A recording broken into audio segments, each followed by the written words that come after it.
Hello. আজকে আমরা আমার খুব পছন্দের একটা বই নিয়ে কথা বলবো। বইটা হচ্ছে সুজন দেবনাথের লেখা 'হেমরূপের নিমন্ত্রণ'। বইটা সক্রেটিসকে নিয়ে লেখা। তবে এই কথাটা আলাদা করে বলতে হয় না, কারণ হেমলোক শব্দটার সাথে সক্রেটিসের নাম খুব গভীরভাবে জড়িয়ে আছে। তো যাই হোক, এই বইয়ে সক্রেটিস ছাড়াও আরও অনেক উপাদান আছে।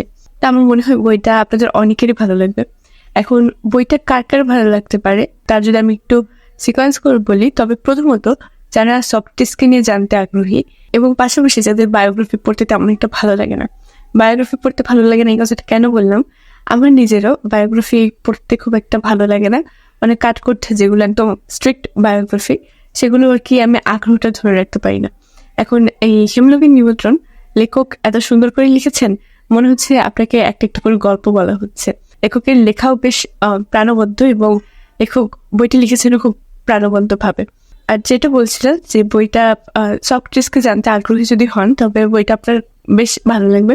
কারণ সক্রেটিস দার্শনিক সক্রেটিস হয়ে ওঠার গল্প। আমরা সবাই জানি সক্রেটিস জ্ঞানের কথা বলে।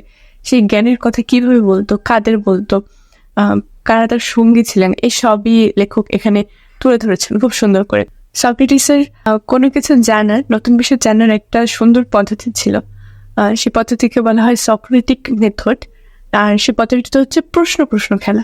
এথেন্সের সবাই জানতো যে সক্রেটিস খুব প্রশ্ন করে, কিন্তু আসলে সে প্রশ্ন কেন করে এবং কিভাবে করে, কি জন্য করে, সেটাই বোঝা যাবে এই সক্রেটিক মেথডে। একদিন সক্রেটিসকে একজন জিজ্ঞেস করে যে আচ্ছা, স্বাধীনতা মানে কি? সক্রেটিস তখন উল্টো সেই লোককে জিজ্ঞেস করে যে তোমার কাছে স্বাধীনতা মানে কি?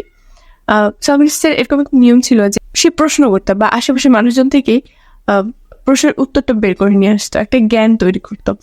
তো সেই লোকটাকে জিজ্ঞেস করেন যে তোমার কাছে স্বাধীনতা মানে কি? তখন লোকটা বলে আমার কাছে স্বাধীনতা মানে হচ্ছে একমাত্র নিজের অধীন থাকা, অন্য কারো অধীন না হওয়া, নিজের ইচ্ছায় চলা। তখন সক্রেটিস বলে আচ্ছা, আমার তোমাকে মেরে ফেলতে ইচ্ছে করছে, আমি কি তাহলে নিজের ইচ্ছে এটা করতে পারবো? পরে লোকটা বলে না না, তোমার কি বিবেক বিবেচনা নাই? আচ্ছা ধরো কারো বিবেক বিবেচনা নাই, তবে সে কি করবে? তখন বলে তাহলে তো মারা যাবে না, কারণ দেশে তো আইন কানুন আছে। তখন সক্রেটিস বলে হ্যাঁ, এইবার এসেছে পথে, তাহলে স্বাধীনতার মানেটা কি হলো? তখন লোকটা নিজেই অ্যান্সার দেয় যে দেশের আইন কানুন মেনে নিজের বিবেক বিবেচনা কাজে লাগিয়ে অন্য কারো অধীনে না থেকে নিজের ইচ্ছে মতো চলার যে ক্ষমতা, সেটাই হচ্ছে স্বাধীনতা। তো সক্রেটিস এরকম করে নানা সময় আশেপাশের মানুষের মাধ্যমে তার সেই প্রশ্ন খেলার মাধ্যমে অনেক জ্ঞান তৈরি করতো।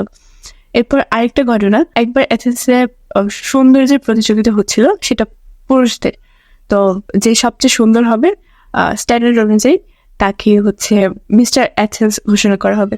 তো সেই প্রতিযোগিতা দেখতে গিয়ে সক্রেটিস এই মনোভাবটা প্রকাশ করে ফেলে আসলে বাহ্যিক সৌন্দর্য বা বাহ্যিক বৈশিষ্ট্যের ভিত্তিতে সৌন্দর্য বা সুন্দর অসুন্দর এগুলো বলা যায় না। তখন স্বাভাবিকভাবেই আশেপাশ থেকে প্রশ্ন আসে যে তাহলে তোমার মতে সুন্দর অসুন্দর কি? সক্রেটিস তখন বলে যে আমার মতে সুন্দর হচ্ছে কোনো জিনিস সুন্দর তখনই হবে যখন সেই জিনিসটা, তার যে কাজ, সেটা ঠিকভাবে করতে পারে। উদাহরণ হিসেবে সক্রেটিস বলে যে এই যে আমার চোখ, এই চোখ দিয়ে আমি তোমাদের চেয়ে অনেক বেশি দেখি, সাধারণ মানুষের চেয়ে বেশি দেখি, তো এই জন্য আমার চোখ সবচেয়ে সুন্দর। তো যে সক্রেটিসকে প্রশ্নটা করেছিল সে সক্রেটিসের দিকে হাত করে তাকিয়ে থাকে, কারণ গ্রিকদের যে তখনকার স্ট্যান্ডার্ড সে অনুযায়ী সক্রেটিস খুবই কদাকার একজন লোক ছিলেন। তার চোখগুলো ছিল গরুর মতো বড় বড়। তো আর কি তারা যখন শুনে যে সক্রেটিস বলছে ওর চোখ সুন্দর, তখন তারা অবাক হয়ে যায়। সক্রেটিস আবার বলে এই যে আমার নাক হচ্ছে, আমার নাক দিয়ে আমি অনেক কিছু অনেক ভালো শুকতে পারি, এই জন্য আমার নাক সুন্দর। এই বিষয়টা সবার কাছে হাস্যকর লাগে, কারণ সক্রেটিসের নাকটা গ্রিকদের তো খাড়া নাক হয়, তো সেটাই স্ট্যান্ডার্ড ছিল সৌন্দর্যের। তো সক্রেটিসের নাকটা বেশ থ্যাবড়ানো, সেই নাককে সক্রেটিস সুন্দর বলছে। এটা একটা অবাক লাগার বিষয়। সক্রেটিসের মতো সুন্দর হচ্ছে যা আমাদের কাজে লাগে, যা আমাদের কাছে প্রিয় এবং যা দেখতে এবং শুনতে আমাদের ভালো লাগে, সেটাই সুন্দর। সৌন্দর্যের চমৎকার একটা ব্যাখ্যা আসলে এটা। এর পাশাপাশি আপনি সক্রেটিসের বিয়ের গল্প জানতে পারবেন। সক্রেটিসের মা সক্রেটিসের জন্য একটা মেয়ে ঠিক করে বিয়ের জন্য, মেয়েটার নাম হচ্ছে জেন্থিপি। তো সক্রেটিসকে সক্রেটিসের বন্ধু সাথে করে নিয়ে যায় একটা বাগানের মধ্যে বলা যায়। তো সেখানে সক্রেটিসের হাতে থেকে একটা আপেল। এথেন্সের নিয়ম ছিল তখন যে কোনো ছেলে যদি কোনো মেয়েকে প্রেম নিবেদন করতে চায়, তবে সে একটা আপেল মেয়েটার দিকে ছুঁড়ে মারবে, মানে মেয়েটার গায়ে না, মেয়েটার দিকে ছুঁড়ে মারবে। এখন আপেলকে ধরো ভালোবাসার প্রতীক, কারণ আপেলকে যদি মাঝ বরাবর 2 টুকরো করা হয় তবে দেখা যায় যে 2টো হৃদয়ের মতো অংশ হয়, আর সেটা জুড়ে দিলে এক হয়ে যায়। তো এটাকে ভালোবাসার সাথে তুলনা করা হতো। কোনো মেয়ের দিকে যদি কোনো ছেলে আপেল ছুঁড়ে মানে এবং সেই মেয়ে যদি সে আপেলটা তুলে একটু হাসে, তো তাহলে ধরা হয় যে তাদের মধ্যে কিছু একটা হয়ে গেছে, মানে এটাই প্রেম নিমন্ত্রণের উপায় ছিল। যদিও সক্রেটিস আপেল ছুঁড়ে মারতে পারেনি, তার সাহসে গোলায়নি, তবুও তাদের বিয়ে হয়। তো এই যেমন এখানে আপনি প্রাচীন গ্রিসের একটা রীতি সম্বন্ধে জানতে পারলেন। এরকম এই হেমলোকের নিমন্ত্রণ পুরো বই প্রাচীন গ্রিসের আপনি অনেক কিছু জানতে পারবেন। আপনি যদি প্রাচীন গ্রিস সম্বন্ধে জানতে আগ্রহী হন তবে এই বইটা পড়তে পারেন। যদিও এটা তো ডিরেক্ট ইতিহাসের বই না, তবুও আপনি ইতিহাসের অনেক খুঁটিনাটি জানতে পারবেন। আমরা তো জানি যে প্রাচীন গ্রিসে জ্ঞান বিজ্ঞানের অনেক চর্চা করা হতো।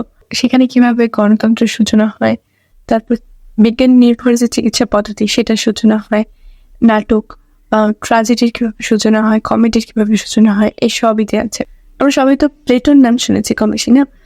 প্লেটো একজন দার্শনিক ছিলেন এবং সে সাথে সাথে সক্রেটিসের শিষ্য ছিলেন। এই প্লেটো কিভাবে সক্রেটিসের শিষ্য হয়ে উঠলেন বা তার সম্বন্ধে আমরা বেশ অনেকটা জানতে পারবো এই বইটার মাধ্যমে। প্লেটোর আরেকটা পরিচয় আছে, সেটা প্লেটো খুব ভালো লিখতেন, নাটক লিখতেন, কিন্তু প্লেটোর সাহিত্যিক পরিচয়টা খুব একটা প্রসার লাভ করেনি। তার কারণটা এই বইটাতে আমি পড়লাম। সক্রেটিসকে নিয়ে একবার একটা মানে বিকৃত করে একটা নাটক রচনা করেন উৎসাহ প্রচারের জন্য। তো তখনকার সময় গ্রিসের নাটকের খুবই প্রভাব ছিল, যে নাটকে যা দেখানো হতো মানুষজন সেটাকে বাস্তব ধরে নিতেন বা সেটাই বিশ্বাস করতেন। তো সক্রেটিসের কুখ্যাতি করে এরকম একটা নাটক তৈরি করা হয় এবং এথেন্সের মানুষজন সক্রেটিসকে ভুল বুঝতে থাকে, সে মিথ্যাটাকে বিশ্বাস করতে থাকে। তো প্লেটোকে এই বিষয়টা খুবই আঘাত করে যে নাট্যকাররা কি তবে মিথ্যা লেখে, এবং তার মনে হয় যে সেই মিথ্যার মধ্যে থাকবে না, যেখানে মিথ্যা আছে সেখানে নেই। এরকম একটা চিন্তা ভাবনা করে সে বাড়িতে গিয়ে তার যত সাহিত্যকর্ম ছিল সব নিজের উঠোনেই নিজের হাতে আগুন ধরে পুড়িয়ে দেয়। এই বইটার আরেকটা ভালো দিক যে আপনি যদি ভবিষ্যতে গ্রিক পুরাণ পড়তে চান বা গ্রিক মিথোলজি নিয়ে পড়াশোনা করতে চান, তবে আমার মনে হয় এই বইটা আপনার জন্য হেল্পফুল হবে কিছুটা। কারণ আমি যখন প্রথম গ্রিক মিথোলজির একটা বই পড়ি তখন আমি আসলে একটু নামগুলো, তারপর দেবতা কার কি বৈশিষ্ট্য, অনেক চরিত্র তো বা বিষয়গুলো বুঝতে আমার একটু টাইম লাগছিল, একটু স্ট্রাগল করতে হয়েছিল। কিছু বই পড়ার পর অবশ্য সেটা ঠিক হয়ে যায়, অ্যাডজাস্ট হয়ে যায়, কিন্তু প্রথমে আর কি একটু ঝামেলা হয়, যেহেতু প্রিয় যে গ্রিক পুরাণ বা গ্রিক মিথোলজির বই সেগুলোতে তত ব্যাখ্যা করা থাকে না, ধরেই নেওয়া হয় আপনি জানেন।